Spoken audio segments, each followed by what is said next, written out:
Hier, Jean Rotner a visité le site verrier de Meisenthal après l'invitation de Francis Vogt.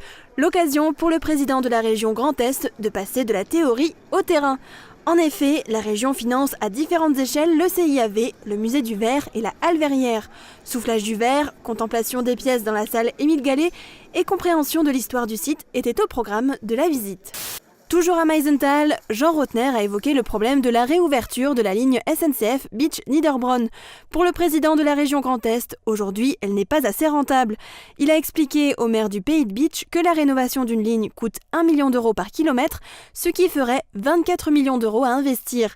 La rentabilité est estimée à 10%, c'est trop peu pour envisager actuellement sa réhabilitation, selon Jean Rotner. Sarreguemines est en demi-finale du championnat de France de lutte. Invaincue, la SS Lutte termine première de sa poule après sa victoire à domicile ce week-end face à l'Olympique Schiltigheim, sextuple championne de France, tout comme Sarreguemines. Rendez-vous samedi à 18h30 au gymnase Jean Jaurès pour la demi-finale face à Mézières-les-Messes. Les récompenses après l'effort. Le 19 octobre dernier, plus de 1000 élèves participaient au Grand Cross de la Casque. Hier, les 3 meilleures classes par catégorie étaient invitées dans le hall d'honneur de la communauté d'agglomération de Sarreguemines pour recevoir les récompenses collectives. Le chrono des 6 premiers de chaque classe a permis de départager tout le monde. Ainsi, par exemple, pour les CM1 filles, c'est l'école de Neufgrange qui a terminé en tête. Comme chaque année, 3 élèves ont aussi été primés pour la qualité du dessin réalisé sur leur dossard. 2850 kg de poissons déversés dans la Sarre en 4 semaines. L'association de pêche de Sarreguemines a organisé samedi le dernier alvinage de l'année avec 1700 kg de poissons qui ont été mis dans les eaux de Vitrin jusqu'à l'esplanade du casino à Sarreguemines. C'est un gros investissement pour l'association. Les alvinages ont coûté près de 24 000 euros, payés grâce aux cartes de membres. Les pêcheurs pourront attraper des brochets, des cendres, des carpes, des gardons et des tanches. Ville pour la vie, ville contre la peine de mort. Sarreguemines a participé pour la première fois à l'événement d'Amnesty International contre la peine de mort, mené sur l'ensemble du territoire français. À l'hôtel de ville, cela prend la forme d'une courte exposition, un samedi après-midi, avec prospectus, affiches informatives et permanence des bénévoles. En amont, cette cérémonie officielle, avec le discours de Robert Badinter, des textes d'auteurs et l'allumage de bougies symbolisant la vie. Rome illumine le Colisée chaque fois qu'un pays abolit la peine de mort. Ils sont déjà 142 à avoir franchi le cap, dont la France en 1981. Votre sang a de la valeur. Il permet de venir en aide aux malades. Pour assurer la continuité des soins, l'Établissement français du sang organise chaque mois à Sarreguemines des opérations de collecte. La dernière s'est déroulée hier et a remporté un franc succès. Plus de 100 donneurs sont venus. Cet acte de générosité est encore plus important en cette période de l'année, compte tenu de la proximité des fêtes et des périodes de grippe. Une galerie d'art a ouvert ses portes à Sarreguemines. Elle se situe place du Marché. La peintre Gilberte Pfeiffer voulait permettre à d'autres artistes de pouvoir exposer leurs œuvres. C'est désormais possible ici. Ce sont actuellement les tableaux modernes de Gilberte et des œuvres de Michel Moritz, inspirées de romans policiers, qui investissent les murs. Tous les 2 mois, vous pourrez découvrir 2 nouveaux artistes. En février, la galerie d'art accueillera le travail d'une photographe et d'un peintre. Le marché de Noël a pris place dans les rues du centre-ville de Sarreguemines et avec lui ses animations. Parmi elles, des mascottes qui déambulent certains jours entre les chalets. Hier, c'était les Pyjamasques, 3 jeunes héros d'un dessin animé prisé par les enfants. Le 12 décembre, Mickey et Minnie seront de passage dans la ville. Le 19, les Bisounours. Et le 22, Pat' Patrouille. De quoi mettre des étoiles dans les yeux des plus jeunes. C'est le centre de distribution de l'hôpital qui commence pour cette 34e campagne de distribution des Restos du Cœur. En Moselle-Est, ce sont 11 centres qui viennent en aide aux personnes qui en ont besoin. Vêtements, alphabétisation, aide médicale et juridique et bien sûr distribution de nourriture. C'est d'ailleurs la principale activité du centre de l'hôpital. Il n'existe pas une violence, mais des violences. Elles touchent près de 220 000 femmes chaque année. Des violences répétées qui ne dépassent pas souvent le cadre du foyer. Pour briser le silence et sensibiliser les femmes aux mécanismes d'emprise, Marie-Pascale Lepinet et Sylvia Di Maria interviennent au foyer du Brour. Lancée par le gouvernement cette semaine, une plateforme permet le signalement des violences sexuelles et sexistes. Un outil qui s'ajoute au 3919, le numéro d'écoute national de référence pour les femmes victimes de violences.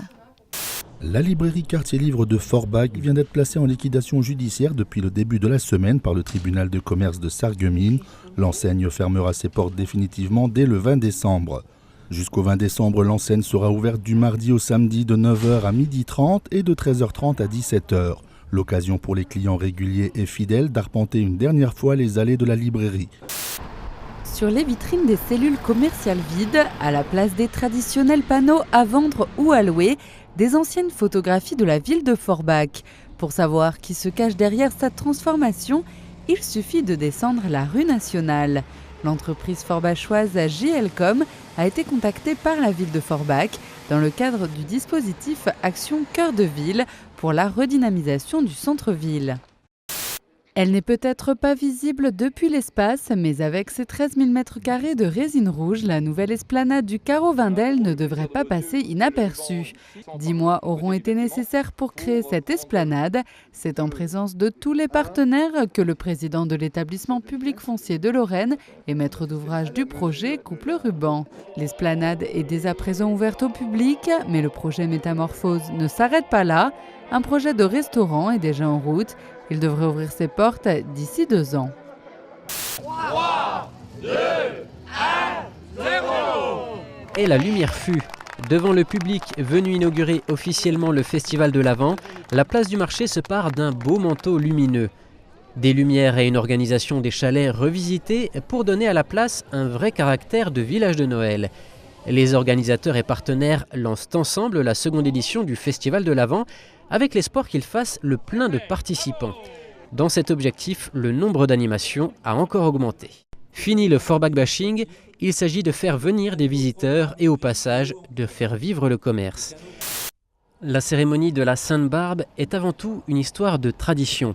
Les hommages rendus à la corporation des mineurs et des pompiers et à leur sainte patronne démarrent à l'église du Horwald. La tradition, c'est aussi l'hommage rendu aux mineurs victimes de catastrophes. À la stèle du Warnt, une gerbe de fleurs est déposée.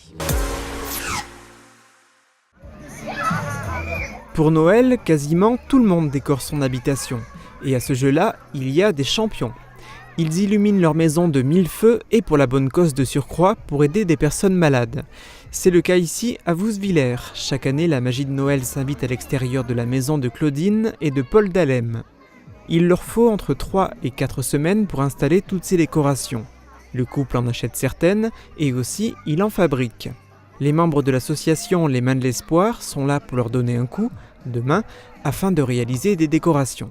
Valentin, 1, 2, 3, cheese! Chaque année, la mise en lumière de la maison est un événement.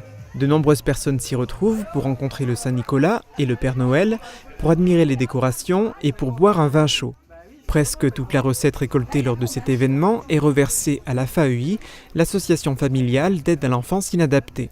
Plus de 2000 € ont déjà été ainsi récoltés par la FAEI. La maison est illuminée tous les jours jusqu'au 6 janvier. Quand le soir, les enfants défilent devant la maison et quand on voit leurs yeux s'illuminer, c'est notre recette, quoi. C'est magnifique. On retrouve les mêmes ingrédients de ce beau succès solidaire et festif à Bousbach, dans la maison de la famille Ziliox. Ce week-end, des habitants étaient également réunis pour admirer les décorations de Noël et pour la bonne cause, afin d'aider l'association Une Bonne Étoile pour Charlotte. La petite Charlotte, elle a 3 ans et elle a syndrome d'Apert. C'est une maladie qui vraiment est très handicapante pour elle parce qu'elle est née sans fontanelle. Du coup, de temps en temps, il faut ouvrir le crâne, beaucoup d'opérations nécessaires jusqu'à sa croissance. Il y a beaucoup d'opérations aussi au niveau des doigts parce que les doigts sont collés au niveau de la trachée, les voies respiratoires, etc. Donc beaucoup de déplacements parce que toutes ces opérations se font uniquement sur Paris à l'hôpital Necker. Et donc beaucoup de déplacements, beaucoup d'argent parce que la sécurité sociale malheureusement ne rembourse pas tout. Et du coup, c'est des personnes qui sont vraiment en difficulté financière par rapport à ça et on a la joie de pouvoir leur aider. Ce soir-là, les gens font des dons et le montant récolté depuis 17 ans grâce à cette initiative est impressionnant. Ainsi ont été rassemblés au total près de 53 000 €. Chaque année, une association différente bénéficie d'une aide financière grâce aux dons. On fait ça avec le cœur, vraiment. Et on n'est pas prêt de terminer. Tant qu'on peut le faire, on le fait. La maison de la famille Ziliox est également mise en lumière chaque soir jusqu'au 6 janvier. Les matins aussi, les écoliers peuvent la découvrir.